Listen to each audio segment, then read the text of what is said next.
खालसा में स्थित जनता inter college में चल रहे विवाद में निस्तारण के बाद खुला ताला, फिर शुरू होगी पढ़ाई।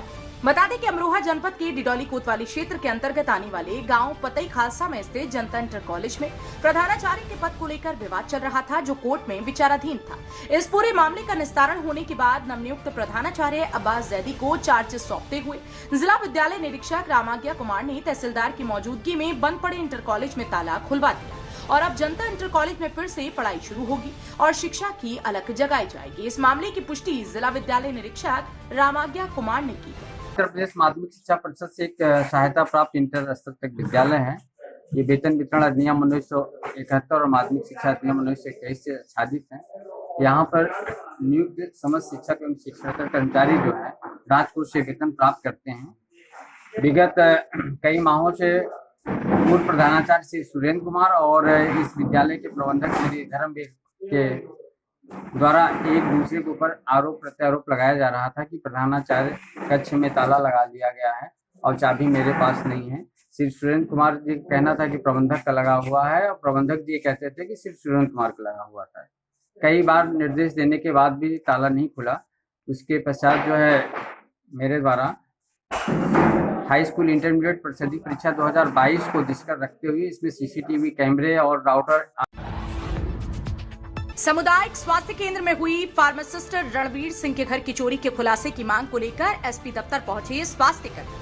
बता दें कि अमरोहा नगर के मोहल्ला कोट स्थित सरकारी अस्पताल में बतौर फार्मासिस्ट तैनात रणवीर सिंह का कहना है कि वह बीती 23 फरवरी को अपने घर गए थे और 24 फरवरी को लौटे थे। उन्होंने कहा कि उनका जो सरकारी आवास उन्हें मिला है वह मोहल्ला कोट स्थित सरकारी अस्पताल के परिसर में ही है। वहां से किसी ने ताले तोड़कर उनके कमरे की अलमारी में रखे जेवर और नकदी सहित 15 लाख रुपए का माल चोरी कर लिया, जिसका मुकदमा अज्ञात के खिलाफ दर्ज हुआ, लेकिन आज तक इस मामले में कोई कार्रवाई नहीं हुई, जिसकी वजह से आज अमरोहा जिला अस्पताल से स्वास्थ्य कर्मियों का स्टाफ अमरोहा के एसपी दफ्तर पहुंचा और एसपी अमरोहा श्रीमती पूनम से मिला। जल्द से जल्द खुलासा करने की मांग की गई है। इस दौरान डिप्लोमा फार्मासिस्ट एसोसिएशन के जिलाध्यक्ष रणवीर सिंह, पीएन तिवारी, स्वर्ण सिंह, मोहित ग्रोवाल, ज्योति सिंह, कुलदीप सिंह, डॉक्टर मुमताज, उमर फारूक, मोहम्मद इदरीस, बीके शर्मा, अनुराग शर्मा आदि लोग मौजूद रहे।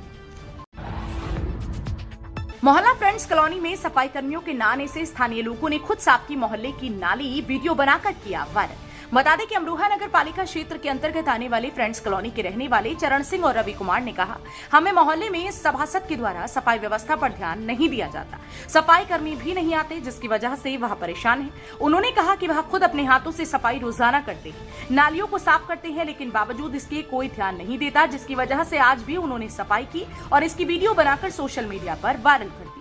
उन्होंने कहा कि वह चाहते हैं कि जिम्मेदार इस ओर ध्यान दे और उनके क्षेत्र में साफ सफाई कराने के लिए सफाई कर्मचारियों को भेजा जाए, जिससे कि यहां पर सफाई रहे और बीमारियां न पनपें।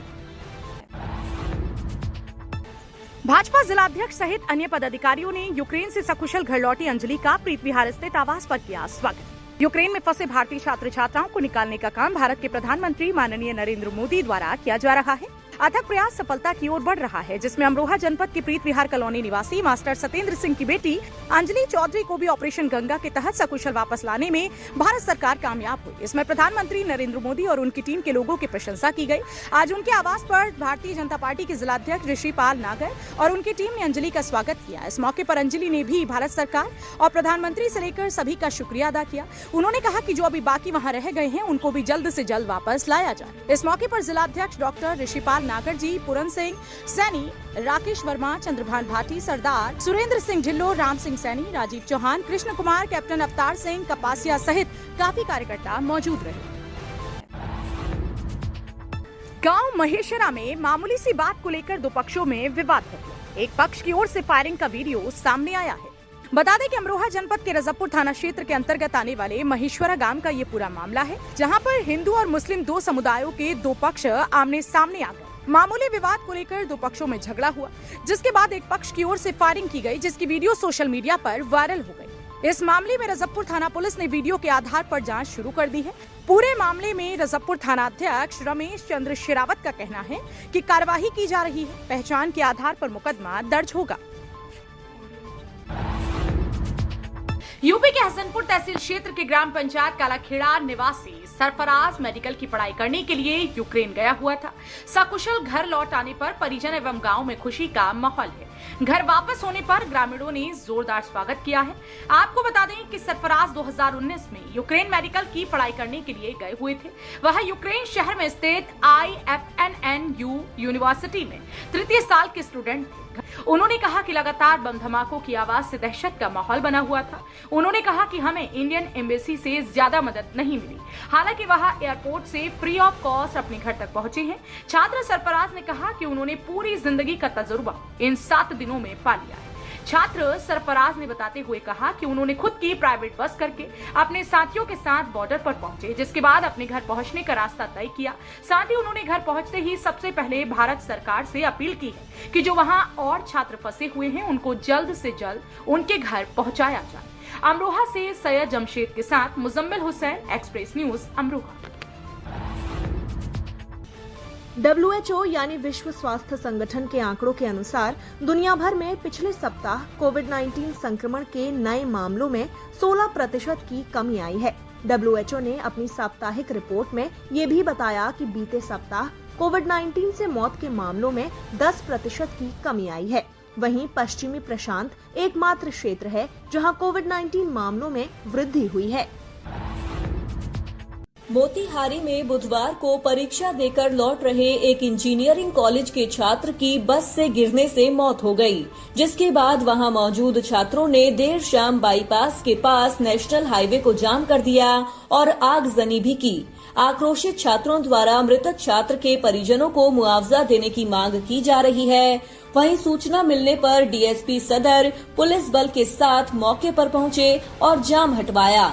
साथ ही दोषी पर भी कार्रवाई का आश्वासन दिया। बक्सर के डुमरांव में भू माफियाओं द्वारा जमीन खरीदवाने के नाम पर फर्जीवाड़ा कर एक महिला से करीब 15 लाख रुपए ठग लेने का मामला सामने आया है।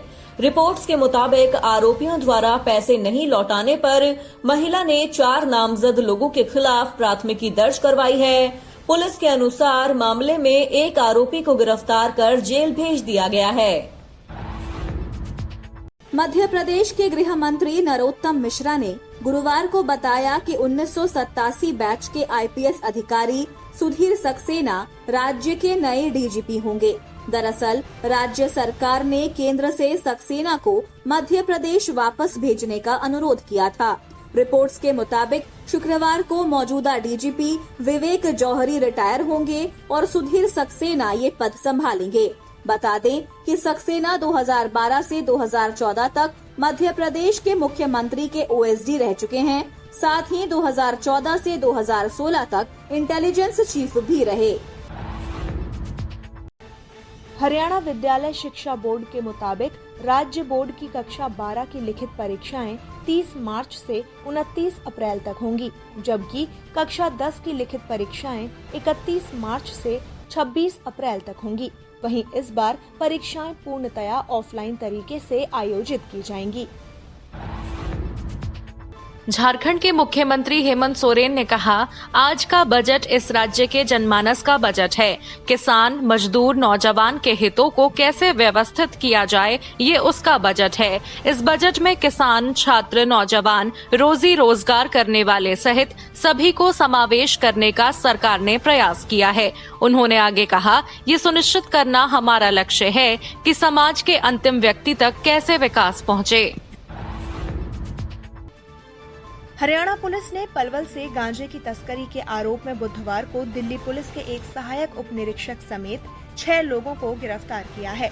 पुलिस के मुताबिक आरोपी एक ट्रक में नारियल के नीचे 44 बोरियों में 1370 किलो गांजा छिपाकर ओडिशा से हरियाणा लाए थे, जिसकी अंतर्राष्ट्रीय बाजार में कीमत 1 करोड़ 37 लाख रुपए बताई जा रही है। फिलहाल पुलिस ने गांजा जब्त कर लिया है और आगे की कार्रवाई की जा रही है। बिहार में बढ़ते अपराध को लेकर गुरुवार को आरजेडी ने ट्वीट कर कहा कि जिस राज्य में हत्या, अपहरण और बलात्कार की एफआईआर दर्ज करवाने के लिए भी लोगों को सड़क जाम और आगजनी करनी पड़ती है, वहां के मुख्यमंत्री नीतीश कुमार कहते हैं कि बिहार अपराध के मामले में 25वें स्थान पर है। क्या कोई इसे सच मान सकता है? आरजेडी ने आगे लिखा कि एफआईआर ही दर्ज मत होने दो, अपराध अपने आप कम हो जाएगा। मुजफ्फरपुर के साहेबगंज में गुरुवार को तालाब में मछली मारने को लेकर दो पक्षों में विवाद हो गया, जिसके चलते एक पक्ष की तरफ से चलाई गई गोली में पैक्स अध्यक्ष राजेश सहनी और उनके भाई मुकेश सहनी की मौत हो गई। रिपोर्ट्स के मुताबिक दोनों पक्ष एक तालाब पर अपना स्वामित्व होने का दावा कर रहे थे, जिसे लेकर विवाद हुआ था। वहीं मौके पर पहुंची पुलिस ने एक आरोपी को गिरफ्तार कर आगे की जांच शुरू कर दी है। जयपुर के बस्ती थाना क्षेत्र स्थित मोहनपुरा बस स्टैंड के पास जयपुर आगरा हाईवे पर तेज रफ्तार से आ रही लोक परिवहन की एक बस ने एक बाइक में टक्कर मार दी। हादसे में बाइक सवार 3 चचेरे भाइयों की मौके पर ही मौत हो गई। वहीं टक्कर के बाद बस तीनों को लगभग 50 फीट तक घसीटती ले गई। बताया जा रहा है कि हादसे के बाद ड्राइवर मौके से फरार होने में कामयाब रहा। वहीं घटना के बाद हाईवे पर जाम लग गया। सूचना पर पहुंची पुलिस ने शवों को अस्पताल की मोर्चरी में रखवाया है। फिलहाल बस को जब्त कर जांच की जा रही है। मध्य प्रदेश के विदिशा जिले में भगवान शिव के नटराज स्वरूप की करीब 1500 साल पुरानी विशाल प्रतिमा मिली है। Indian national trust for art and cultural heritage के राज्य संयोजक मदन मोहन उपाध्याय ने बताया कि इस विशाल प्रतिमा का निर्माण एक ही चट्टान से किया गया है। प्रतिमा 9 मीटर लंबी और 4 मीटर चौड़ी है। प्रतिमा आकार में इतनी बड़ी है कि इसे एक फ्रेम में कैद करना आसान नहीं था। ड्रोन से इसका निरीक्षण करने पर जानकारी मिली कि ये भगवान शिव के नटराज स्वरूप की प्रतिमा है। नटराज की ये मूर्ति परमार काल से पहले की बताई जा रही है। गुरुग्राम स्थित बिनौला के पास दिल्ली जयपुर हाईवे पर गुरुवार तड़के एक कार और ट्रक की टक्कर में 5 लोगों की मौत हो गई। घटना की सूचना मिलते ही पुलिस मौके पर पहुंची और शवों को अपने कब्जे में लेकर पोस्टमार्टम के लिए भेज दिया।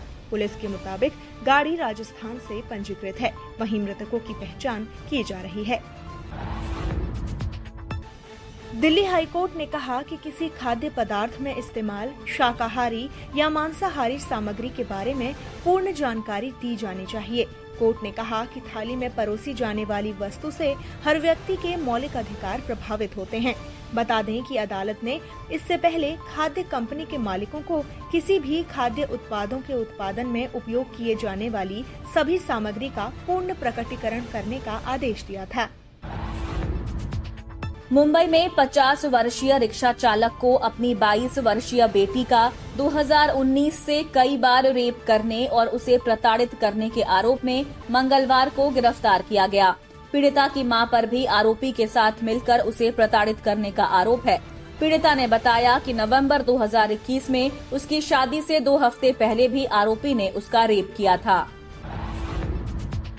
उदयपुर के पहाड़ा थाना क्षेत्र में एक शख्स ने शक के आधार पर अपनी पत्नी और उसके कथित प्रेमी की घर में लकड़ी के खंभे से बांधकर पिटाई कर दी, जिसका वीडियो सामने आया है। पिटाई के बाद आरोपियों ने युवक के बाल भी काटे और उसके कपड़े फाड़ दिए। इस काम में कुछ पड़ोसियों ने उसका साथ दिया।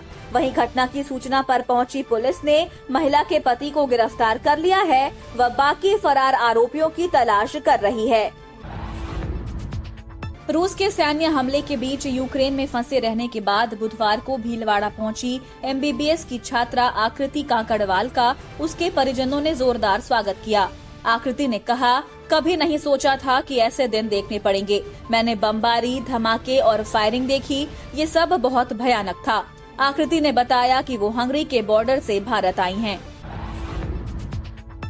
गुरुग्राम में गोल्फ कोर्स रोड पर बुधवार रात को एक तेज रफ्तार कार ने 2 बाइकों को टक्कर मार दी, जिससे बाइक सवार 4 लोगों की मौत हो गई। पुलिस के मुताबिक घटना के समय कार चालक नशे में था। वहीं चारों मृतक एक ही रेस्टोरेंट में काम करते थे। फिलहाल पुलिस ने हत्या का मामला दर्ज कर आरोपी को गिरफ्तार कर लिया है। कांकेर में बुधवार रात एक आरोपी को जेल ले जाने के दौरान पुलिस वाहन की टक्कर से बाइक सवार पिता पुत्री व एक युवक की मौत हो गई। दरअसल पुलिस जवान मारपीट के एक आरोपी को जेल लेकर जा रहे थे, तभी भागने की फिराक में आरोपी ने चालक से छीनकर वाहन की स्टीयरिंग घुमा दी, जिसके चलते वाहन बाइक से भिड़ गया। इसमें युवक की मौके पर ही मौत हो गई, जबकि उसकी भाभी और उनके पिता नदी में जा गिरे। गुरुवार सुबह पिता और बेटी के शव बरामद किए गए। मध्य प्रदेश के चिकित्सा शिक्षा विभाग ने बताया है कि प्रदेश के मेडिकल कॉलेजों में एमबीबीएस की 300 नई सीटें बढ़ाई गई हैं। इनमें भोपाल के peoples medical college, LN medical college व इंदौर के अरबिंदो मेडिकल कॉलेज में 50-50 सीटें बढ़ी हैं। इसके अलावा इंदौर के नए मेडिकल कॉलेज को 150 सीटें दी गई हैं। राज्य में 300 नई सीटें बढ़ने के बाद प्रदेश के 11 निजी मेडिकल कॉलेजों और 13 सरकारी कॉलेजों में सीटों की संख्या 3955 हो गई है। वहीं चिकित्सा शिक्षा मंत्री विश्वास सारंग ने कहा है कि सीटें बढ़ने से मेडिकल छात्रों को राहत मिली है। दिल्ली सरकार के अधिकारियों ने गुरुवार को बताया कि लगभग 650 दिल्ली निवासी अभी भी रूस के सैन्य हमले के बीच यूक्रेन में फंसे हुए हैं, जबकि 215 लोगों को अब तक वहां से वापस लाया जा चुका है।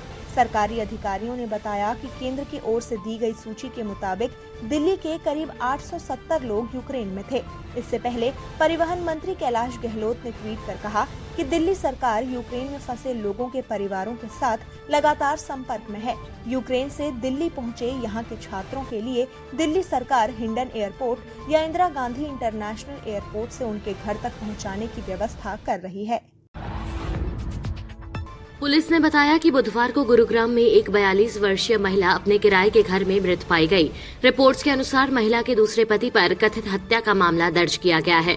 पुलिस ने कहा कि दंपति अक्सर आपस में लड़ते थे। संदिग्ध व्यक्ति शराबी था और नशे का आदी भी था। उसने हाल ही में काम छोड़ा था और घर पर ही रह रहा था। फिलहाल संदिग्ध आरोपी फरार है। बिहार के मुख्यमंत्री नीतीश कुमार ने गुरुवार को विधानसभा में कहा कि हम लोगों को मालूम नहीं था कि मेडिकल की पढ़ाई करने के लिए छात्र अपने राज्य और देश को छोड़कर यूक्रेन जा रहे हैं। सीएम ने कहा कि अब ये बात सामने आई है कि यूक्रेन में मेडिकल की पढ़ाई करने के लिए पैसा कम लग रहा है। सीएम नीतीश ने आगे कहा कि अगर ऐसी बात है तो इस बारे में राष्ट्रीय स्तर पर सोचने की जरूरत है।